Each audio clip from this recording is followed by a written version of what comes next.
Hello everybody and welcome back to the Dragon's Library, and I am sorry for the little bit of a break. I've been busy just with general life stuff and this took a back seat. Again, sorry. Anyhow, let's go ahead and get into it because I'm excited. We're talking about Dune Part 2 today, which is obvious if you clicked on this video because I probably made the thumbnail really obvious. Now, if you guys don't know what Dune is, well, you probably do. You've probably seen it referenced by some other piece of more common media. You just don't know it. Anyhow, for those of you who are aware of Dune, though, you probably know about it either as the influential sci-fi book by Frank Herbert that became like a foundational piece of sci-fi to the point where Star Wars ripped it off multiple times. Basically, every generation of Star Wars, original trilogy, prequel trilogy, and even the post-trilogy have essentially ripped off different elements of Dune because, again, it's foundational sci-fi.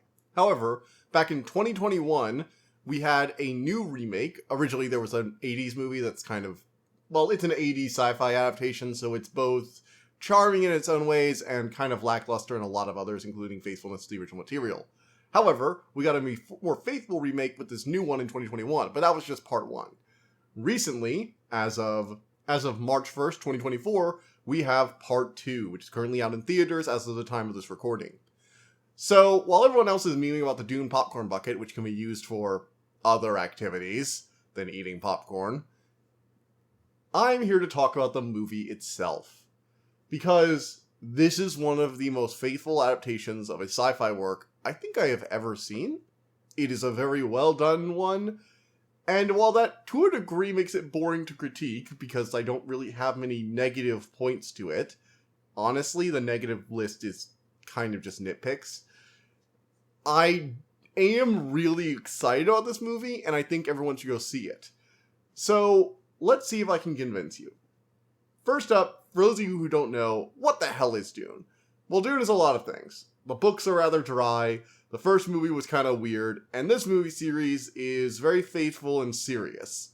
So, for those of you who have no context here, Dune is a work of sci-fi set in a distant future where humanity has begun to colonize space. And one of the things that happened was that we banned computers and advanced machinery, so we have to navigate space travel like, faster than light travel almost, or whatever methodology they use, I don't remember off the top of my head, using human computing navigators. Basically, they have machines in their brains, but they have to do all the calculations themselves. The key component of allowing this, however, is a mental enhancement drug known as melange or spice, which comes only from the planet Arrakis, a near inhospitable planet full of some very unfriendly locals and several thousand giant sandworms that are attracted to seismic activity, like, mining spice. So, the territory is both a very big risk for the Empire as a whole, because it's the single fail point for their entire intergalactic space network, and also a source of pride for the families that rule over it. Those who rule Arrakis get rich off the spice, because the spice controls the universe. And as a result, the noble houses compete for the Emperor's favor in order to see who gets to rule over the planet. The new house of Atreides, who are kind of like the noble good guy family, are assigned to rule over Arrakis. However, they're betrayed in the first book, or first part of the first book, and the first part of the movies, Dune Part 1, by the Harkonnen house and the Emperor himself, who arranged for their downfall. The Harkonnen house is inbred and horrifying and evil and scummy, yada yada yada. But all the houses are kind of morally dubious. I mean, the Atreides has a nuke stockpile, which is apparently one of the reasons they're noble families, because they have enough nukes to basically glass a planet. So, everyone's in a morally gray area. There's also a bunch of pseudo-Jedi space nuns who are also the scheming viziers behind the throne of every planet, the Bene Gesserit, who are trying to, they're basically running a Jedi eugenics program to create a chosen one. Yeah. Their whole thing is that they are a bunch of, space nuns, so they're mostly, women taken in, trained in specific ways to access the memories of their ancestor and do slight psychic powers. But it's always a question of, how much psychic powers they actually have. They can clearly, do hypnotic voices and stuff, and they have some degree of prophetic vision and foresight, and the ability to glimpse past lives. But they're very vague about it because they like the political power that their positions give them. They have also seeded legends of chosen ones throughout all different worlds in order to eventually capitalize on them whenever it suits their fancy. So, Anyhow, Paul Atreides was a potential candidate of their program. His mother was a Bene Gesserit, and for a long time they've been able to try to create a male subject who would be able to withstand the Bene Gesserit training and eventually take the place as one of their chosen ones, so that they can, start with that whole more ruling openly with a big old church thing. Unfortunately, they end up siding with the Emperor. Paul's family ends up dead, aside from him and his mother and his unborn sister. All their allies are killed, and the barons essentially destroy everyone who was helping with them with the help of the Emperor's own troops, which they keep hush-hush because the other families probably wouldn't like it if the Emperor was seen favoring another house so blatantly. In addition, Paul and his mother are forced to flee into the wilds and take refuge with the Fremen, who aren't exactly happy with the, former ruling class of the planet coming in and knocking on their doorsteps. Paul manages to survive a duel in the first movie, which allows him to take him and his mother's places among the Fremen, and they have to learn their ways. This movie basically has Paul getting to know Chani. She's a young Fremen warrior, and she and Paul have a relationship.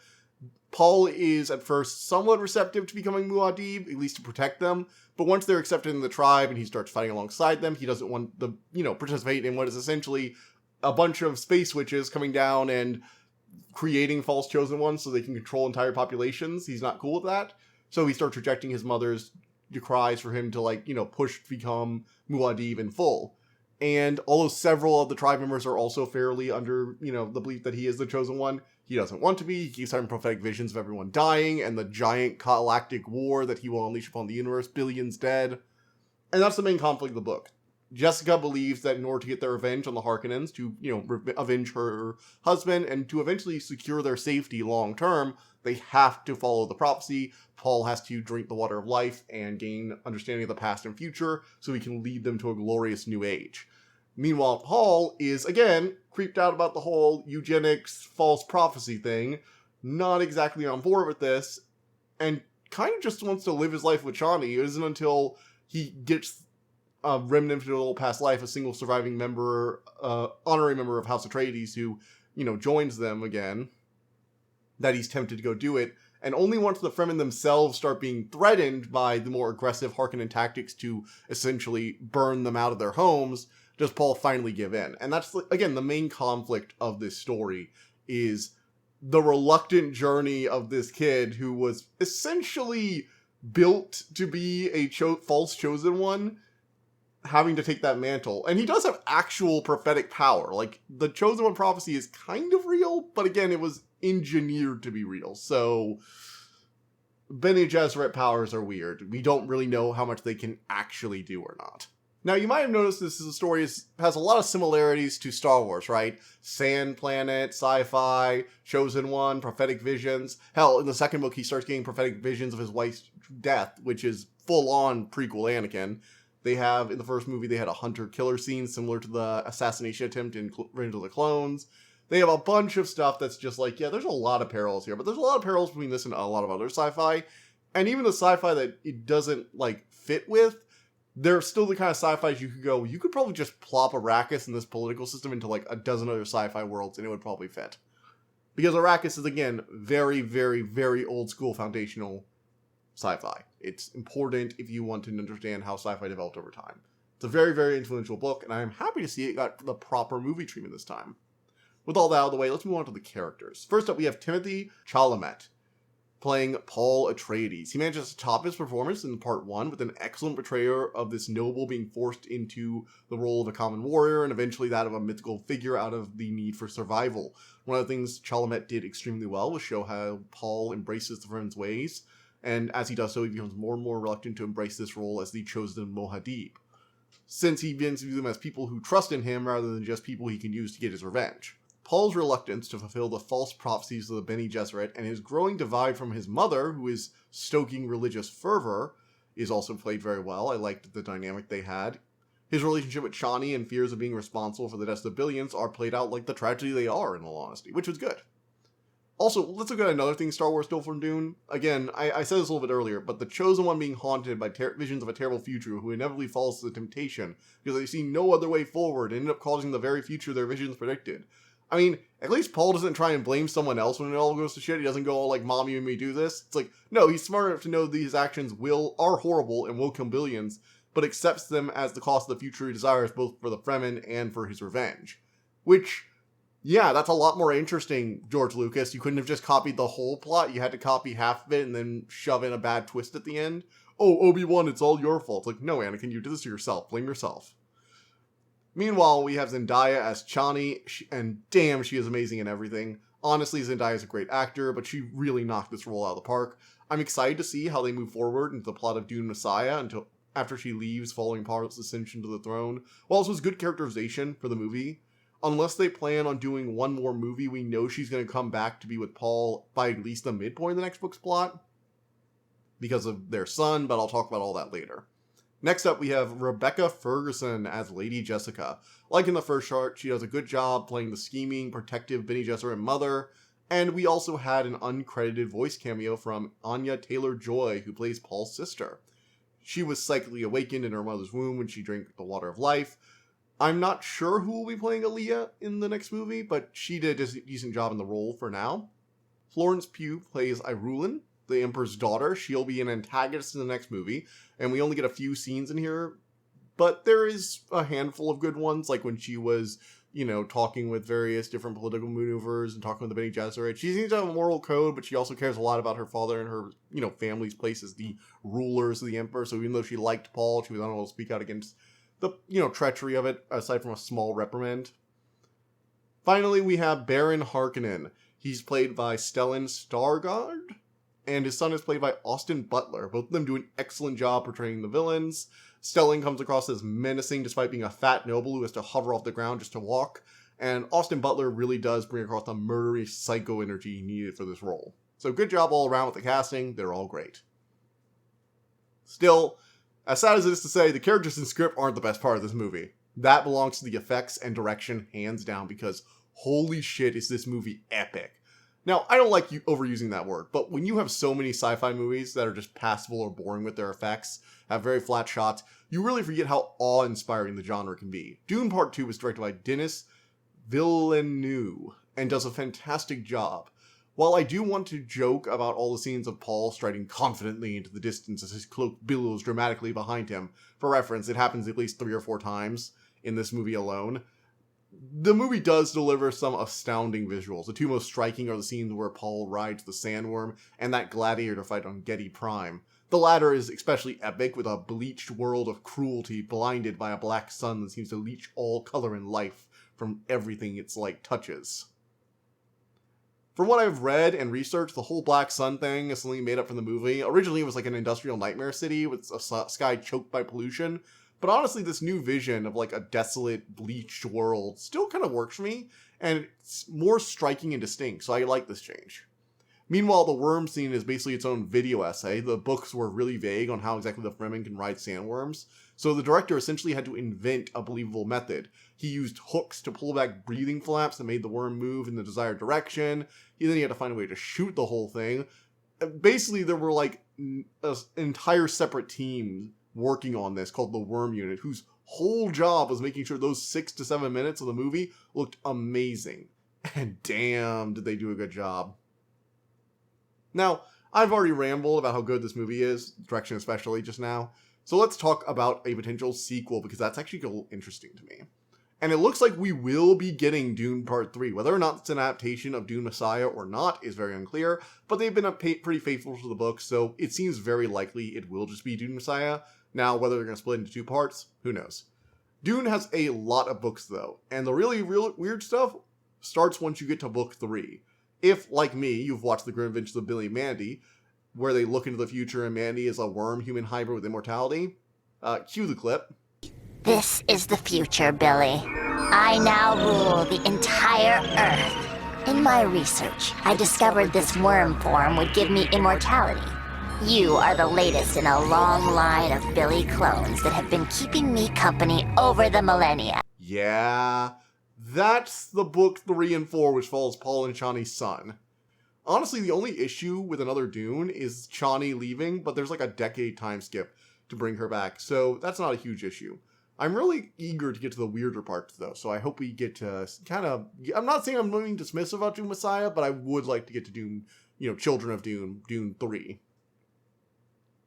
Also, I'm just adding this in here now as I'm recording this, but I also just realized that Dune also has the original character, or the character in the past, with like Anakin and Paul being the ones who see their wife dying, but their son is the one who actually forges the eternal peace and fulfills the prophecy with the golden path for Leto and Luke eventually bringing balance to the Force, at least before the sequel movie. That was something I just realized, and I'm like, God damn it, George Lucas, you copied literally everything. You even had the father and son meet each other and not realize who they were at first, but that was different because Paul was, well, a whole thing. I'm not going to spoil that because the name of the movie is apparently coming out. In conclusion, Dune Part 2 continues with the excellent adaptation of the original book from Part 1. It faithfully brings one of the most influential sci-fi stories to the big screen, and is easily going to be in the running for Best Movie of the Year on the cinematography alone. However, there is one big problem recommending this movie, and it's the tone. It wasn't something I actually thought about, though, until my dad and I were leaving the theater, and it isn't something I would have caught on my own. See, despite how polished this movie is, he actually kind of prefers the 1980 original. He admitted that was a bit goofier, but had weird gadgets and some hopeful endings that maybe other people might appreciate more. So if you like that stuff, you might actually like the older Dune movie more than this one. Which, you know, it's an interesting perspective, and all I can really do is give my perspective. So if you're into more wackier stuff, you might actually prefer the 1981, even if it's not as, you know, faithful to the original books. Dune, however, both the new movie and the books are pretty depressing when you actually read them. They explore themes of humanity's obsession with power and the endless cycles of violence, and really how that's in our nature and probably won't ever end. The newer movies and book both end with Paul unleashing the Fremen warriors on a bloody campaign of galactic conquest, which he foresaw but allowed to occur so he could protect himself and get revenge. It's not really a story about good people or even a happy ending. It highlights the idea that mankind was incapable of finding peace at this time, and although the series would go on to address this more in later books, to the point that Paul's son Leto specifically searches for alternate timelines with the one golden path to peace, the original Dune doesn't have a happy ending. If you're cool with morally great characters doing kind of terrible things for somewhat honorable goals, you'll probably love Dune. It's great. If not, well, that's for you to decide. Personally, I love this movie, and I'm buying the 4K versions for my Plex server when it gets a physical release. 10 out of 10 for me. Moving on from there, we have the announcements. Hello, everybody. Just getting around to these announcements, and I am currently working on a few things. There is a sequel to the book Godkiller by Hannah Kaner. I forget what it's called right at this time. It's coming in on a pre-order. It'll be in soon, so look forward to that book review sometime in the future. I don't think I'm getting around to reviewing the book that wouldn't burn. If that comes out, that'll be like something later when I'm a little more bored. In addition, I also have a review I'm working on for Avatar: The Last Airbender, the live-action Netflix version, and oh boy, do I have some thoughts about that movie. I've been ranting about it with everyone who will listen to me, and I think basically everyone that I talk to on a regular basis is sick of hearing about it, so I'm going to try and put it all down to actual words and a coherent idea. Next up, I will be getting around to the Percy Jackson show eventually. I watched like one episode and was like, oh god, I'm going to sit through this, aren't I? I might just end up talking about how much more I like the books, and how the books were like very foundational to my love of mythology going on later in life, so probably look forward to some mixed review about the movie and the book, like I did with Scooby-Doo Mystery Incorporated or something. Finally, we have the out card. There should be a subscribe bar. Click on it, go to my channel, and subscribe. There's also a video YouTube recommends. Just, you know, click on it. Click on any of my stuff. I have a lot of stuff on this channel now, so go look at it. If you want something bad, you can go look at my older stuff. Anything like a year or two older than what I'm doing right now is, at the time of this recording, terrible. So if you want to see bad stuff, go check out that. I would not recommend it, though. See you guys next time. Bye.